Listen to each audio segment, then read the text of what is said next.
আমন্ত্রণ সংবাদরতে আপনাদের সঙ্গে রয়েছে আমি তানজিয়া জ্যোতি। নারী সংস্কার কমিশন বাতিল সহ 4 দফা দাবিতে আয়োজিত মহাসমাবেশ থেকে 12 দফা ঘোষণাপত্র দিয়েছে হেফাজতে ইসলাম। শনিবার সোহরাওয়ার্দী উদ্যানের সভা মঞ্চে ঘোষণাপত্র পাঠ করেন সংগঠনের নায়েবে আমির মাওলানা মাহফুজুল হক। এ সময় নারী সংস্কারের নামে কোরআনকে কটাক্ষ করা হয়েছে দাবি করে জড়িতদের বিচার দাবি করেন যুগ্ম মহাসচিব মামুনুল হক। দাবি আদায়ে 23 মে সারা দেশে বিক্ষোভ সমাবেশের ঘোষণা দেওয়া হয়। মোহাম্মদ আলাউদ্দিনের রিপোর্ট। 2013 সালে রাজধানীর শাপলা চত্বরে হেফাজতে ইসলামের নেতাকর্মীদের হত্যার বিচার, নারী সংস্কার কমিশনের প্রতিবেদন বাতিল সহ 4 দফা দাবি এবং 12 দফা ঘোষণাপত্র দিয়েছে হেফাজতে ইসলাম। শনিবার রাজধানীর সোহরাওয়ার্দী উদ্যানে মহাসমাবেশে এই দাবিগুলো তুলে ধরেন সংগঠনটির নায়েবে আমির মাওলানা মাহফুজুল হক। জানান, নারী বিষয়ক সংস্কার কমিশন ও কোরআন বিরোধী প্রতিবেদন দ্রুত বাতিল করতে হবে। সেই সঙ্গে শাপলা চত্বর ও জুলাই গণহত্যার বিচারে গতি আনতে ট্রাইব্যুনালের সক্ষমতা বৃদ্ধিরও দাবি জানান তিনি। নারী বিষয়ক সংস্কার কমিশন ও তাদের কোরআন বিরোধী প্রতিবেদন অবিলম্বে বাতিল পূর্বক আলেম ওলামার পরামর্শক্রমে ধর্মপ্রাণ বৃহত্তর নারী সমাজের প্রতিনিধিদের অন্তর্ভুক্ত করে নতুন কমিশন গঠন করতে হবে।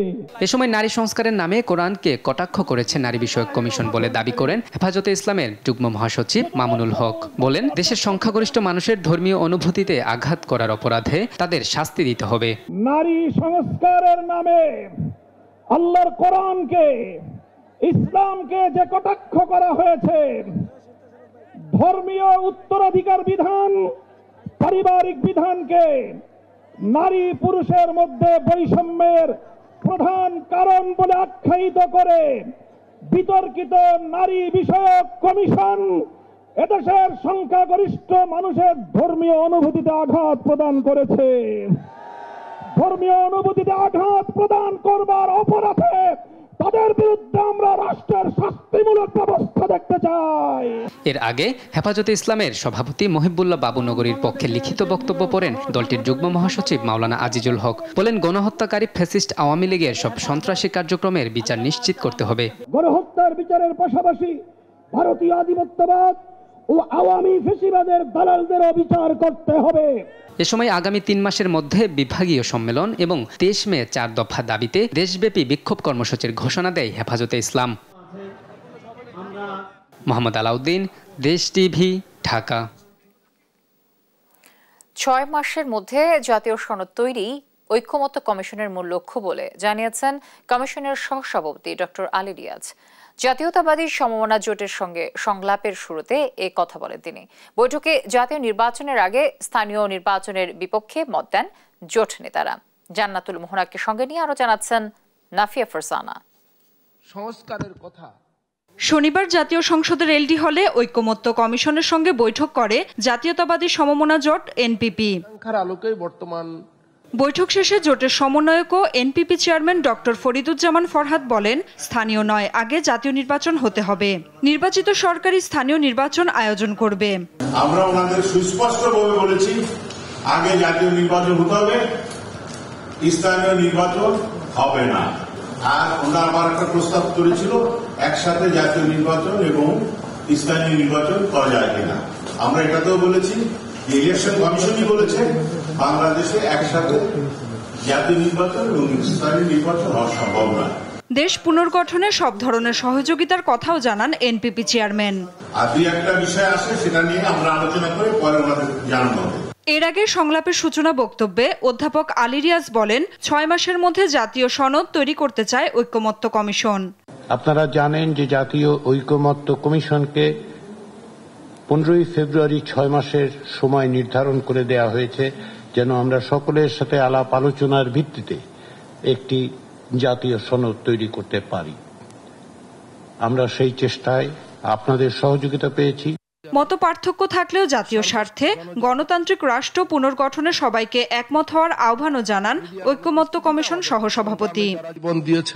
নাফিয়া ফারসানা, দেশ টিভি, ঢাকা। মানবিক প্যাসেজ নিয়ে দেশের মানুষ উদ্বিগ্ন, এমন মন্তব্য করেছেন বিএনপির স্থায়ী কমিটির সদস্য হাফিজ উদ্দিন আহমেদ। গণতন্ত্রে ফিরতে দ্রুত নির্বাচন দাবিও করেন তিনি।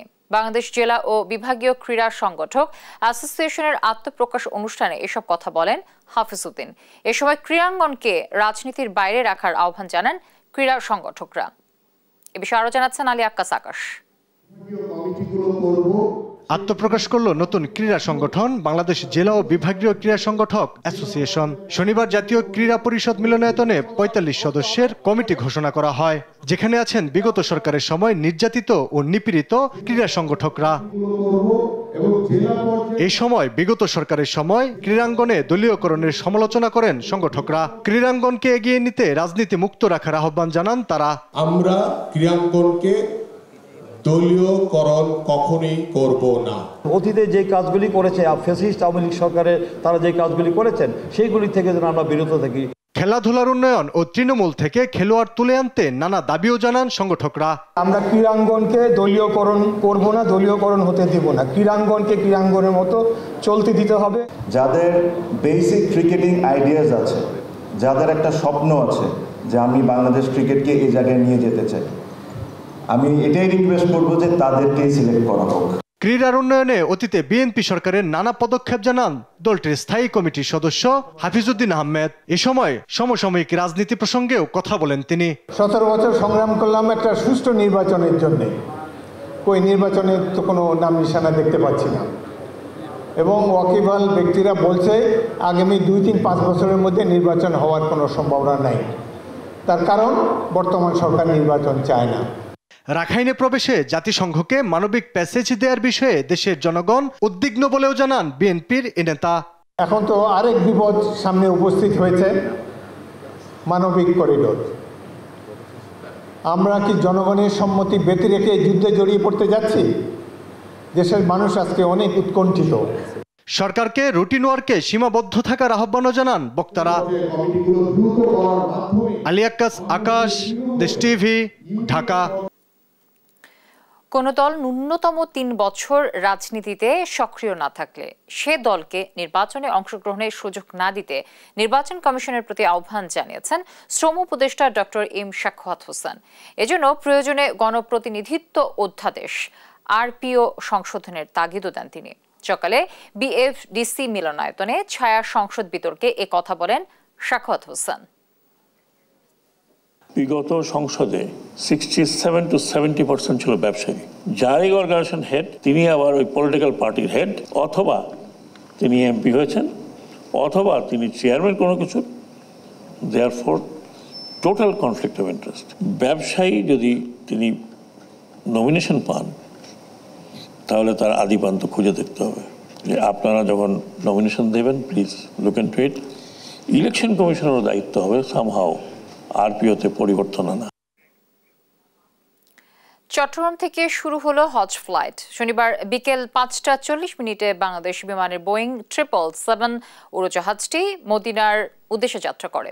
প্রথম ফ্লাইটে ছিলেন 419 জন হজযাত্রী। সুষ্ঠু ব্যবস্থাপনায় স্বস্তির কথা জানান তারা। একেএম নাজিমের তথ্য ছবিতে আরো জানাচ্ছেন আপন অপু। চট্টগ্রাম থেকে শুরু হলো হজ ফ্লাইট। শনিবার বিকেল 5:40 বাংলাদেশ বিমানের বোয়িং 777 উড়োজাহাজ 419 জন হজযাত্রী নিয়ে মদিনার উদ্দেশ্যে উড়াল দেয়। সুষ্ঠু ব্যবস্থাপনায় নির্বিঘ্নে যাত্রা করতে পেরে সন্তোষ জানান হজযাত্রীরা। কোথাও আমাদের সমস্যার সম্মুখীন হতে হয়নি। ইনশাআল্লাহ আমরা আল্লাহর অশেষ মেহরবানিতে আমরা সুন্দরভাবে ইমিগ্রেশন করছি। আমাদেরকে বিদায় দিয়েছে, আমাদের যথেষ্ট সুন্দর লাগছে। আর আমাদের ভাগ্য এত ভালো, আজকে আমরা এই ফার্স্ট আমি চট্টগ্রাম থেকে ডাইরেক্ট মদিনা শরীফ যাচ্ছি। হজে যাচ্ছে, আল্লাহর রহমতে দোয়া করেন সবাই।